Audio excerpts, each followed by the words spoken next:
Assalamualaikum warahmatullahi wabarakatuh. Al-Fatihah.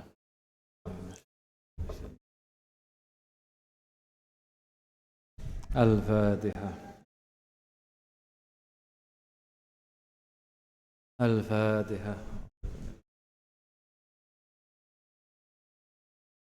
Bismillahirrahmanirrahim. Subhanaka la ilma lana illa ma 'allamtana innaka antal alimul hakim.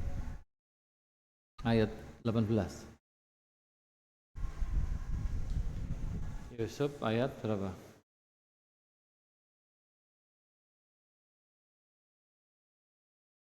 48. Thumma ya'ti min ba'di dzalika syab'un syidadun ya'kulna ma qaddamtum lahunna illa qalilan mimma tuhsin. Qauluhu ta'ala thumma ya'ti an Abdullah ibni Mas'udin radhiyallahu anhu. Diriwayatkan dari Abdullah bin Mas'ud radhiyallahu anhu anna Quraisyan sak temene Quraisy lama abta'u ala nabi sallallahu alaihi wasallam bil Islam tatkalane ngencengaken bae boikot. Kata-kata batiun maknanya lambat, memperlambat gerakan, jadi memboikot. Ngencengaken ala nabi ngatasi nabi sallallahu alaihi wasallam bil Islam kalawan Islam. Ketika orang Quraisy mengekang nabi, sudah terjadi boikot ekonomi, nabi nggak bisa dagang dengan mereka, sehingga orang Islam sangat kekurangan dari segi ekonomi. Qala dawuh sapa nabi, ndonga sapa nabi, Allahumma ikfinihim bisab'in kasab'i Yusuf. Duh Gusti Allah, ikfinihim mugi nyukupi tuan ing ingsun ing Quraisy. Bisab'in kelawan pitu kasab'i Yusuf, kaya pitung taune Yusuf. Ayatnya itu mengatakan nanti setelah datang 7 tahun yang subur akan datang 7 tahun yang kemarau. Nah, Nabi Muhammad doa agar orang Quraisy terkena bencana itu karena sudah keterlaluan mereka memboikot Rasulullah. Fa asabathum mongko ngenani hum ing Quraisy apa sanatun taun hasad kang ngilangaken kulla syai'in ing saben-saben suwi-wiji. Datanglah tahun yang sangat dahsyat menghabiskan semua bahan makanan. Hatta akalul idham sehingga mangan sapa Quraisy al idhama ing pira-pira balung sampai mereka makan tulang belulang. Hatta ja'alar rajulu sehingga tumandang sapa ar-rajul wong lanang iku yanduru ningali ilas sama'i maring langit. Fayara mongko ningali sapa rajul bainahu ing dalam antarane rajul wa bainahalan antare langit mislat dukhani ing padane dukhon atau asap. Nah, sehingga karena kekurangan makanan itulah mereka melihat antara mereka dan langit itu ada semacam asap. Disinilah ayat fartaqib yauma ta'tis sama'u bidukhanim mubin. Di ayat ini dikaitkan dengan fartaqib yauma ta'tis sama' bidukhanim mubin. Qala ngendika sapa Allah innaka syiful adzabi qalilan innakum aidun. Tunggulah sampai langit datang membawa asap yang jelas dan kami akan menghilangkan adab itu sedikit. Kalian akan mengulangi lagi. Afa yukshafu anhumul adzabu yaumal qiyamah. Berarti ini kan kesimpulan dari hadis ini sebenarnya tidak ada kaitannya dengan ayatnya ya. Tapi kesimpulan hadisnya adalah bahwa kisah Ad-Dukhan di surat Ad-Dukhan juz 25 itu terjadi di zaman Nabi. Bukan terjadi pada hari kiamat nanti. Di Dukhan sudah selesai. Jadi kisah Dukhan itu sudah selesai. Alasannya ini ada kalimat innaka syiful adzabi qalilan. Kalau kiamat, apa mungkin Allah menghilangkan siksa? Kan nggak mungkin. Kalau di dunia masih mungkin Allah menghilangkan siksanya. Tapi kalau di kiamat nggak mungkin. Makanya kata Nabi, kata Abdullah bin Mas'ud, afayukshafu anhumul adabu yaumal qiyamah, mongko ana ta den ilangi anhum saking kabeh apa al adabu adab yaumal qiyamah ing dalam dina kiamat. Apakah mungkin adab itu dihilangkan pada hari kiamat? Kan enggak mungkin. Kalau adab dihilangkan di dunia mungkin. Waqad madza lan wis lewat apa ad-dukhanu dukhon wa madzatil batsyah yauma nabtishul batsyatal kubra. Maksudnya perang Badar. Wa madad lan lewat apa al batsyatu. Batsyah sudah lewat, yaitu perang Badar. Jadi hadis ini mengkaitkan sedikit dengan ayat Yusuf 7 tahunnya. Tapi fokus hadis pada perdebatan apakah dukhon itu sudah terjadi apa belum. Karena kita ini kan biasa tanda-tanda hari kiamat muncul asap. Ayatnya ini fartaqib yauma ta'tis sama bidukhonin mubin. Padahal ayat ini sudah terjadi di zaman Nabi Muhammad. Kata Ibnu Mas'ud. Alasannya apa? Karena ada alasan inna kasyiful adzabi qalilan. Kami akan hilangkan siksaan itu sedikit-sedikit. Di hari kiamat gak mungkin dihilangkan, itu maksudnya.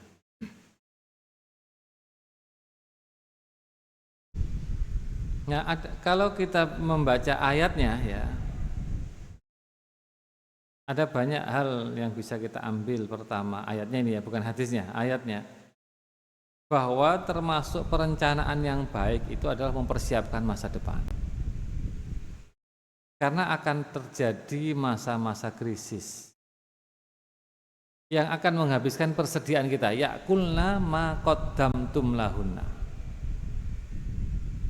illa qalilan. Artinya, siapapun kita ini harus mempersiapkan diri untuk menghadapi ayyam asyiddah. Sekarang ini misalkan di dunia ini diperkirakan tahun 2026, tahun ini berarti sampai 2030 itu resesi ya. Nah, kayak gitulah. Mau tidak mau kita harus persiapan pada saat-saat sejahtera. Artinya ya nabung itu ono bener ya gitu loh. Jadi ayat seperti ini itu seperti melegalkan nabung persiapan di musim resesi, di musim krisis. Jadi jangan dihabiskan. Kan banyak orang yang melegalkan atau menyarankan uang ya dihabiskan. Rezeki itu dari Allah selalu ada. Iya benar, tapi ayat-ayat seperti ini kan mengajarkan kita harus persiapan di masa depan yang terjadi krisis. Karena di sini terjadi 7 tahun yang akan memakan persediaanmu. Nanti tinggal sedikit saja, illa qalilan.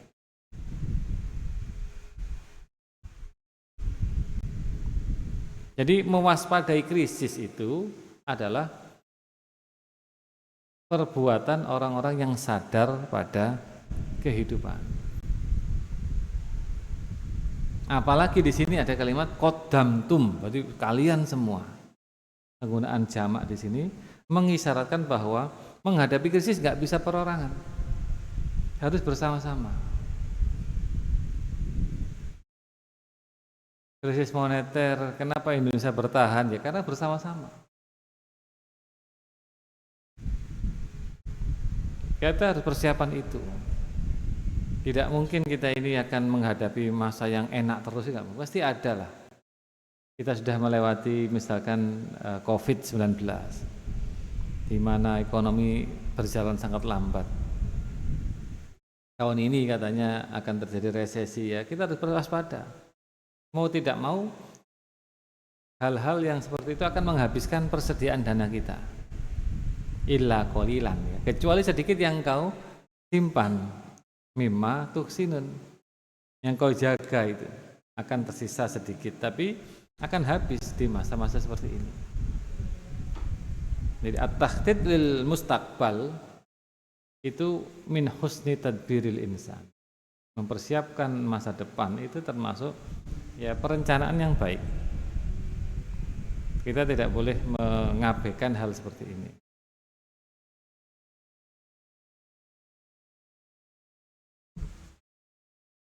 Qauluhu ta'ala falamma ja'ahur rasulu qala irji ila rabbika fas'alhu ma balun niswatil lati qatta'na aydiyahun inna rabbi bi kaidihinna alim. Qala ma khatbukunna itarawattunna Yusuf an nafsih qulna hasya lillah. Hadisnya sebenarnya juga tidak ada kaitannya dengan ayat ya, tetapi dikaitkan oleh Rasulullah berkaitan dengan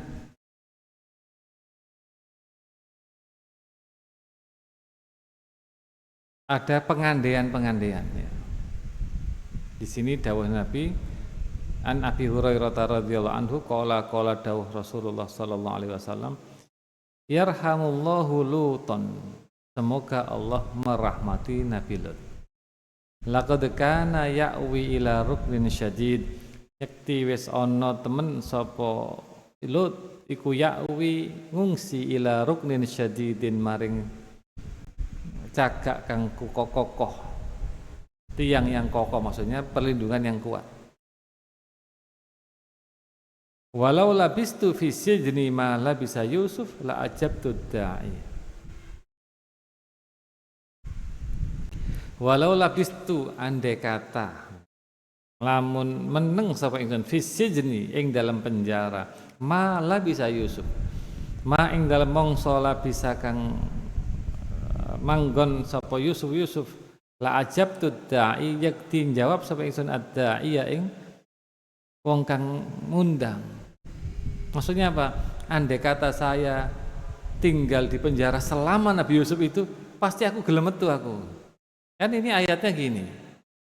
Nabi Yusuf itu diundang oleh raja. Falamma ja'ahur rasul, utusan raja datang ke Nabi Yusuf, ayo Yusuf metu sup.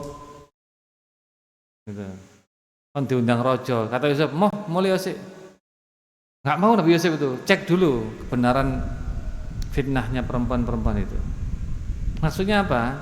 Nabi Yusuf itu enggak mau mendapatkan istilahnya gerasi, pengampunan enggak mau. Tapi aku mau dibebaskan dari tuduhan. Beda ya, pengampunan itu karena salah lalu diampuni. Beda dengan dibebaskan dari tuduhan. Istilahnya pengembalian nama baik. Aku gelem dibebasno, tapi nama baikku harus dipulihkan. Kata Nabi Muhammad, andai kata aku suwi nang penjara kayak Nabi Yusuf, aku gelem ae metu gitu. Nabi Yusuf kan enggak langsung mau dia. Dia minta pesuruh raja itu, balik sik, tanyakan perempuan-perempuan itu. Kenapa mereka memotong jari-jari mereka? Akhirnya diteliti lagi. Qala ma khatbukunna itarawattunna Yusuf, baru ketahuan kulna hasyalillah. Ma'alimna alaimin baru semuanya terbongkar, Nabi Yusuf enggak bersalah, baru dia mau keluar. Sehingga kita bisa mengatakan al-hurriyah qayyimah. Kebebasan itu nilainya tinggi. Walakin sum'atal insani asman, tetapi reputasi manusia lebih berharga.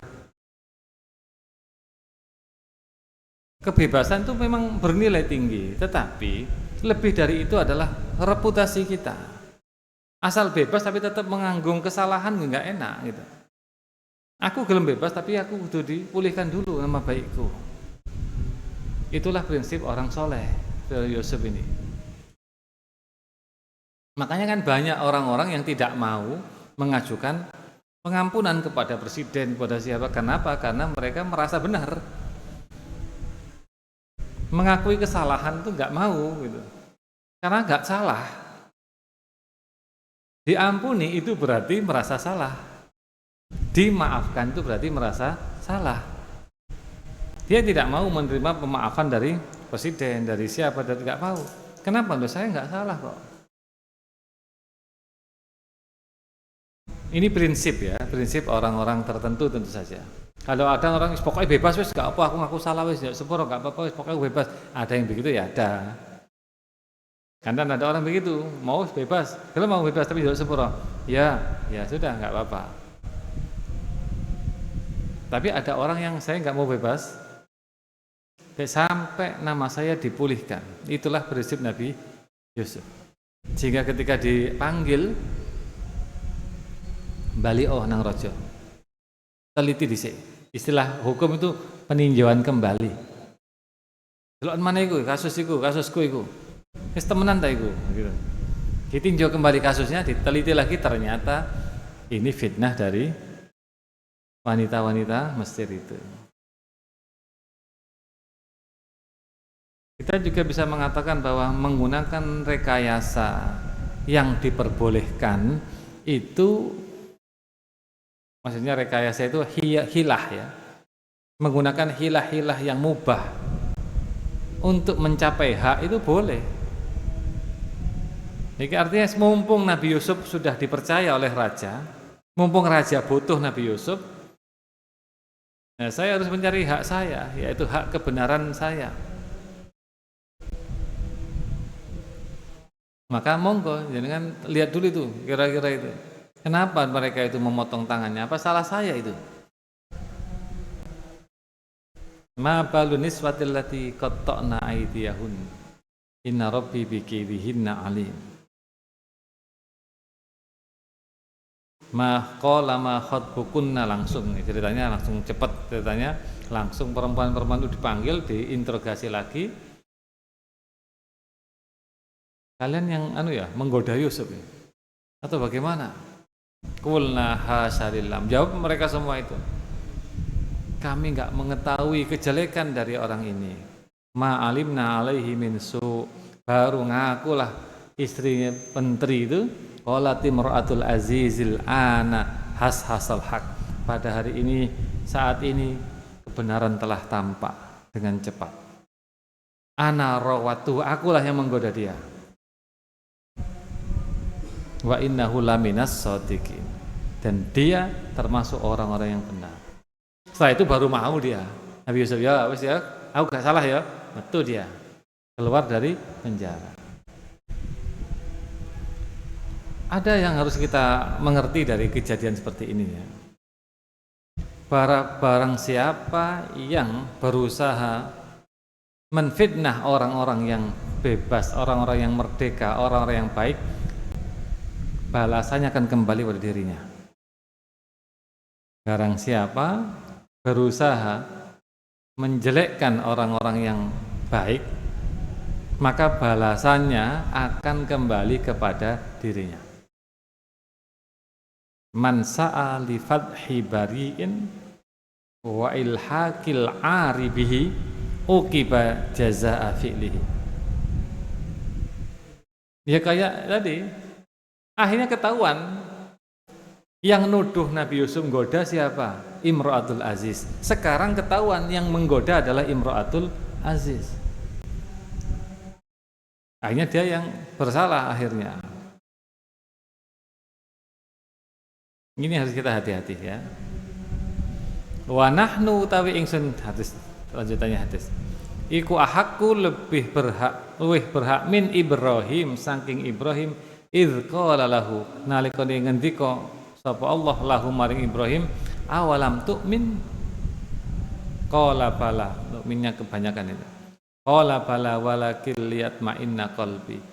Apakah kau belum beriman? Oh, saya sudah beriman, tapi saya ingin hati saya tenang. Maksud dari Nabi ini, kita ini lebih berhak untuk bertanya seperti ini kepada Allah. Arini kaifa tuhyil mauta. Perlihatkan padaku bagaimana engkau menghidupkan yang mati. Cuman begini ya, ada sedikit penjelasan dalam beberapa kitab ya. Kita ini nggak boleh meminta kepada Allah hal-hal yang di luar akal sehat, kecuali kita waliullah atau nabi. Nah, itu ya, kecuali kita ini waliullah atau nabi. Kalau kita merasa orang biasa, ojo njaluk aneh-aneh, ya Allah, tunjukkan padaku ya Allah, bagaimana kau menghidupkan semut ini ya Allah.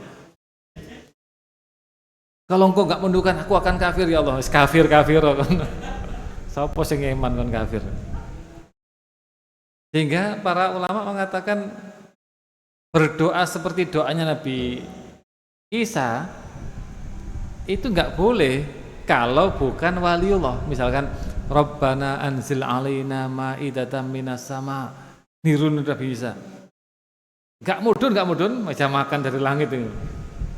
Kalau yang doa kalian, tapi kalau yang wali-wali boleh. Karena wali sudah biasa khariqun lil ada. Tapi kalau manusia tidak boleh. La yajuz gitu. Ya, karena nggak mungkin terjadi kalau manusia seperti kita. Tapi kalau wali atau nabi bebas, doa apapun boleh. Nah, Nabi Ibrahim kan jelas nabi sudah. Sehingga dia bebas, ya Allah tunjukkan aku bagaimana kau menghidupkan yang mati. Ya boleh. Karena Nabi Ibrahim nabi. Kalau kita mau cek ya Allah hari ini kaifa tuhil mauta, hari ini kaifa wiritan, hari ini kaifa tuhil mauta. Ya kalau kita wiritannya benar-benar ya jadi wali akhirnya. Nah jadi wali akhirnya baru nanti tahu bagaimana menghidupkan yang mati. Tapi kalau belum ya nggak akan mandi. Ya.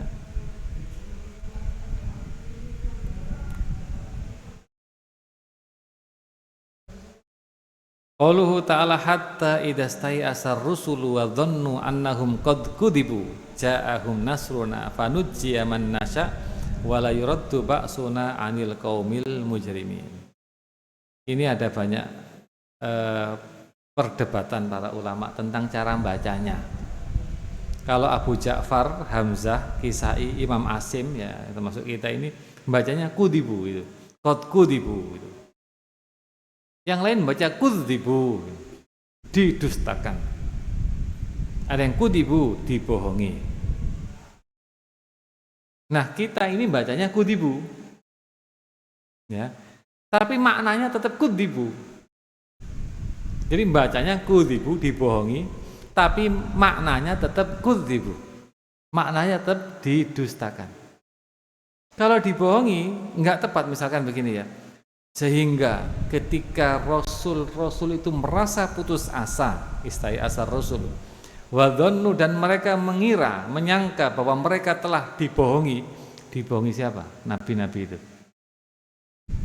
Siapanya kan hanya satu, dibohongi Allah. Atau minimal dibohongi malaikat lah. Maka maknanya nggak boleh dibohongi, tapi didustakan. Ketika nabi-nabi merasa mereka didustakan oleh kaumnya, nah begitu loh.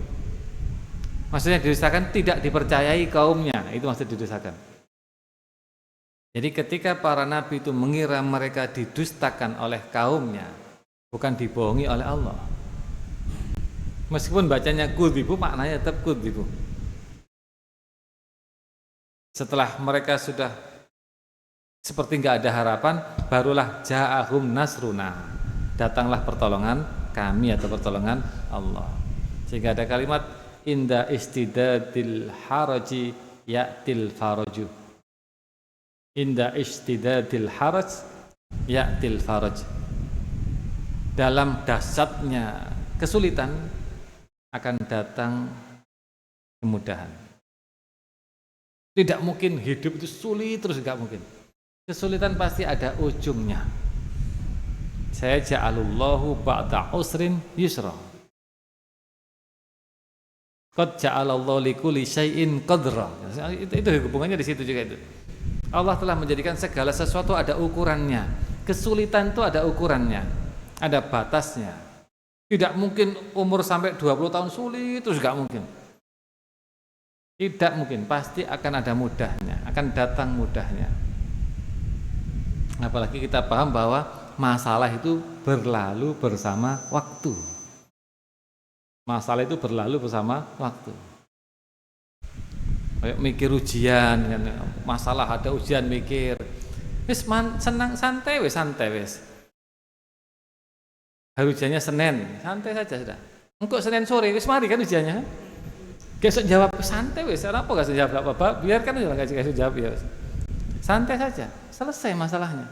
Apa sih yang ditakuti dengan tidak bisa jawab itu misalnya? Toh setelah selesai ya selesai gitu. Jadi waktu itu menyimpan solusi sebenarnya waktu itu. Wis tinggalan turu ae tangi-tangi tahun 2027. Mari kabeh masalah setahun ini. Disuruh meneruskan kuliah ya baleni lah, siapa sih angel baleni. Misalkan ya dibuat gampang-gampangan. Masalah itu selesai, gak selesai karena dipikir gitu loh. Jadi masalah itu karena dipikir diangan-angan menjadi berat. Padahal sebenarnya waktu itu membantu untuk menyelesaikan masalah. Minimal waktu memberi ruang, memberi kesempatan untuk diselesaikan. Maka inda istidadil harat ya'til faraj. Itu adalah benarnya itu. Dan banyak benarnya. Nabi-nabi ketika sudah putus asa datanglah ja'ahum nasruna. Tapi putus asa karena didustakan kaumnya, gitu ya. Jangan karena dibohongi Allah. An Urwah bin Zubair an Aisyah radhiyallahu anha. Qalat lahu dawuh sapa Aisyah lahu maring Urwah bin Zubair. Wa huwa hali utawi Zubair Urwah iku yas'aluha takon sapa Urwah ha ing Aisyah. An qaulillahi ta'ala hatta idastai asar rusulu. Saking ngendikane Allah hatta idastai asar rusulu. Qala dawuh sapa Urwah qultu aku dibu am kudibu. Itu kudibu atau kudibu? Kata Urwah kepada Aisyah. Qalat Aisyah, kudzibu. Oh itu kudzibu itu. Didustakan gitu. Bukan kudibu. Qultu faqad istaikonu. Qultu kata Urwah, faqad istaikonu. Mongko teman-teman wis yakin sapa nabi anna qaumahum kadzabuhum. Sak temene kaum nabi iku kadzabuhum ngorohaken mendustakan hum ing nabi. Fama huwa bidzanni. Fama huwa mongko iku apa huwa utawi ma bidzanni kelawan dzan. Lho masa apa maksudnya dzan itu? Qalat dawuh sapa Aisyah. Ajal ya. La amri demi umur ingsun. Laqad istaikonu bidzalika. Yakti teman-teman wis yakin sapa nabi bidzalika kelan mengkono-mengkono. Fakultu laha mongko dawuh sapa ingsun laha maring Aisyah. Wa dhannu anhum qad kudzibu. Apakah mereka itu yakin bahwa mereka dibohongi? Kudzibu itu dibohongi, kalau kudzibu didustakan. Didustakan itu tidak dipercayai maksudnya. Ini kudzibu mereka dibohongi, mereka mengira mereka dibohongi. Qalat dawuh sapa Aisyah, ma'adzallah, naudzubillah, enggak mungkin itu.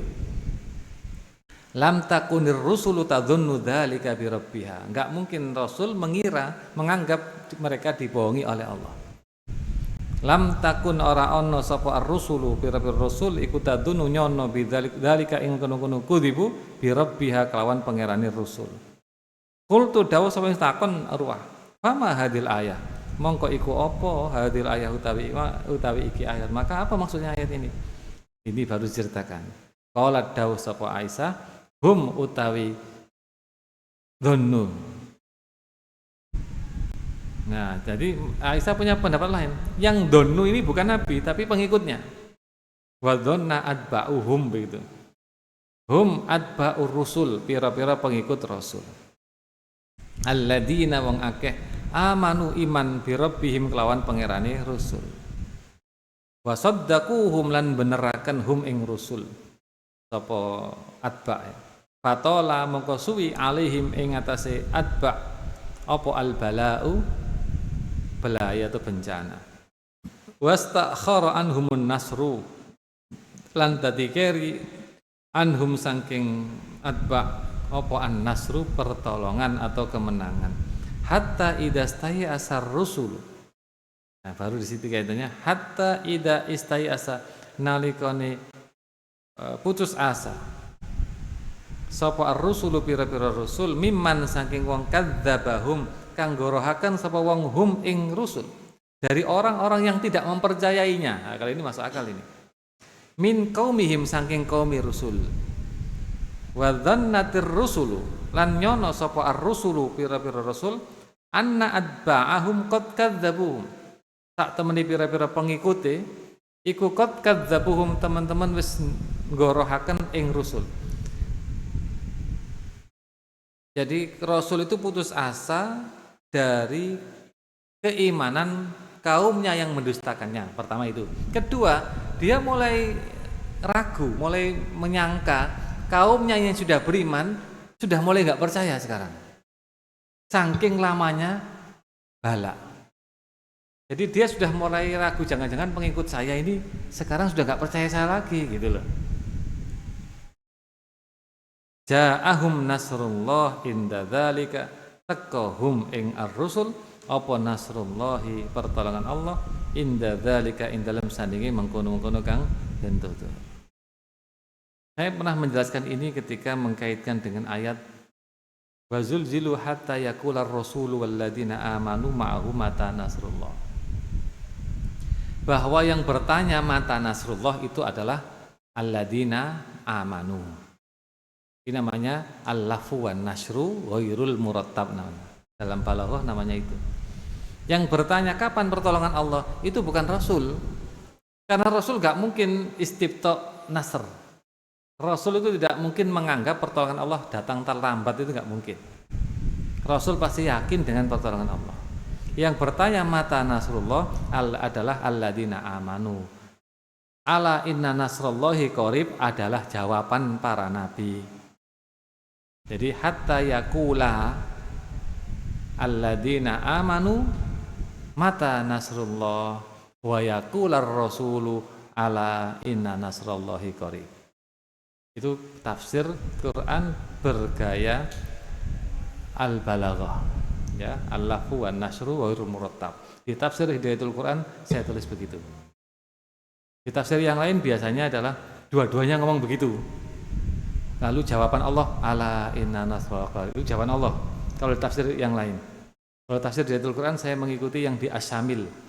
Di kitab balaghah saya itu saya tulis al-lafu wan nasru ghairul murattab. Jadi hatta yaqulal ladina amanu mata nasrullah wa yaqular rasulu ala inna nasrullahi qarib. Alasannya al-lafu wan nasru itu alasannya. Tapi kalau alasan akidahnya, nggak mungkin Rasul itu ragu dengan pertolongan Allah.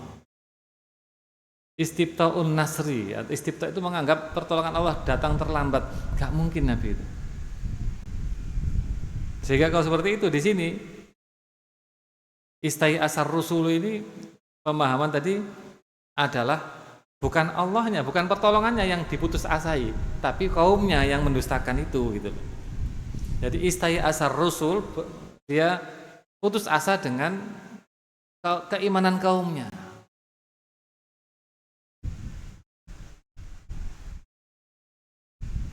Bukan dengan kemenangan dari Allah. Itu pasti mereka yakin, tapi keimanan kaumnya. Karena dalam dakwah itu, dakwah Nabi itu kan macam-macam. Ada yang dijanjikan nanti akan beriman 100 ribu. Seperti Nabi Yunus akan diikuti 100 ribu. Mi'atu alfin au yazidun, lebih. Nabi Nuh malah dinas kaun gak ono sing iman maneh lho ya. Wa uhiya ila nuhin annahu lan yu'mina min qaumika illa man qad amana. Diwahyukan kepada Nuh tidak akan ada lagi yang beriman setelah ini kecuali yang sudah beriman.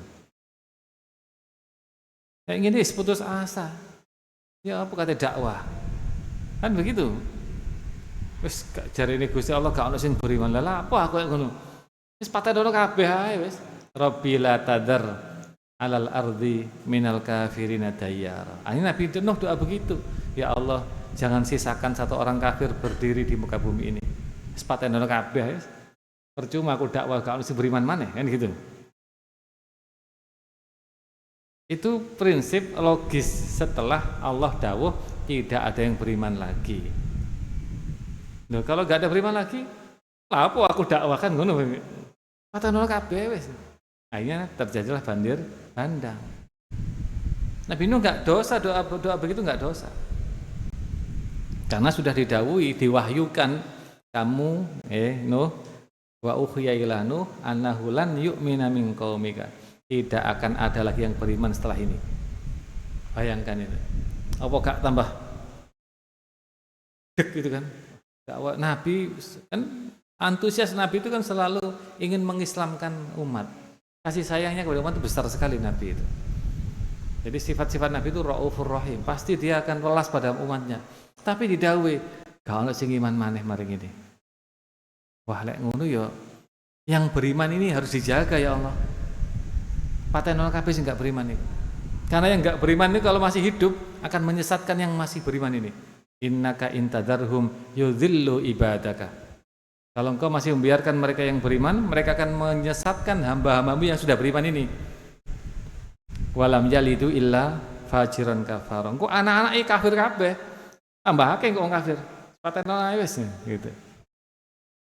Kan kita terkadang kan bertanya-tanya kenapa sih Nabi Nuh kok doanya sadis itu? Ya ada alasannya. Alasannya diwahyukan itu tadi. Qauluhu ta'ala surat Ar-Ra'd. Allahu ya'lamu ma tahmilu kullu untha wa ma taghidul arham wa ma tazdad wa kullu syai'in indahu miqdar.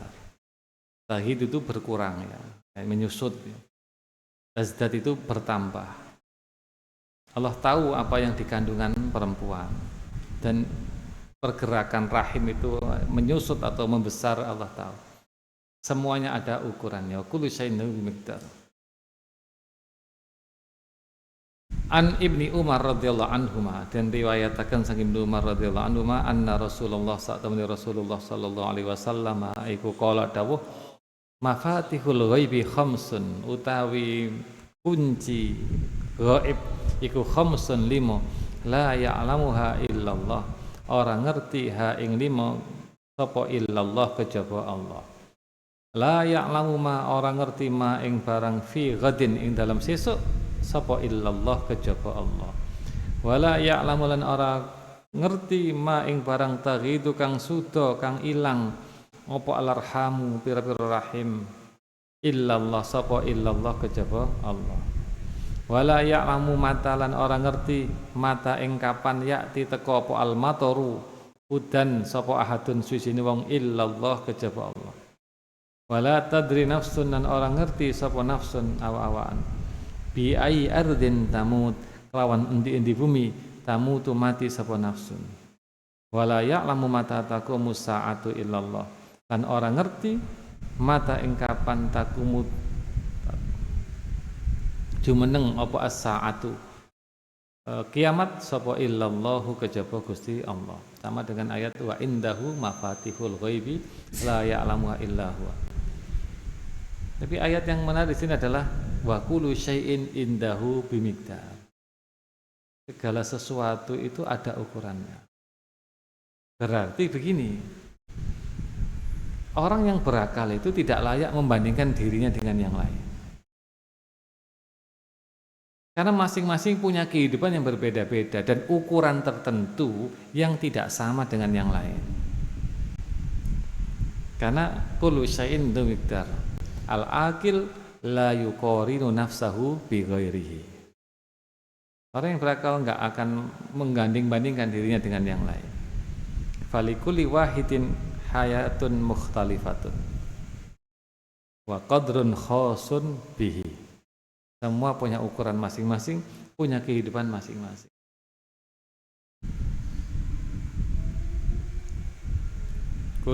Kullun ya'malu ala syakilati. Semuanya punya masing-masingnya. Ada orang melangkah 5 kaki sampai ke tujuan, ada orang melangkahnya harus 8 kaki sampai ke tujuan. Ada orang harus lewat jalan A, ada orang yang harus lewat jalan B. Enggak bisa lewat A kalau dia enggak bisa. Semua orang punya jalurnya masing-masing. Kita harus mencari pengalamannya saja, gitu. Tapi enggak harus ditiru. Tapi diambil pelajarannya. Istilah Qur'annya fa'tabiru, mengambil ibrah. Kejadian-kejadian di Al-Qur'an itu ada ibrahnya, pasti ada ibrahnya. Yang mirip-mirip ada, tapi sama persis jelas tidak ada. Ya, mirip-mirip ada penguasa yang senengannya harta, ya ada contohnya di Qur'an. Penguasa yang semena-mena ada contohnya. Penguasa yang adil ada contohnya di Quran. Tapi ini sama dengan ini enggak bisa. Pasti ada perbedaannya. Al-Fatihah. Bismillahirrahmanirrahim. Alhamdulillahirabbil alamin. Allahumma shalli wa sallim wa barik ala sayidina Muhammad Allahumma inna nas'aluka fahman nabiyyin wa hifdzal mursalin wa ilhamal malaikatil muqarrabin wa rahmatika ya arhamar rahimin. Wa sallallahu ala sayyidina Muhammad wa ala alihi wa sahbihi wa baraka wa sallam. Alhamdulillahi rabbil alamin. Wassalamualaikum warahmatullahi wabarakatuh.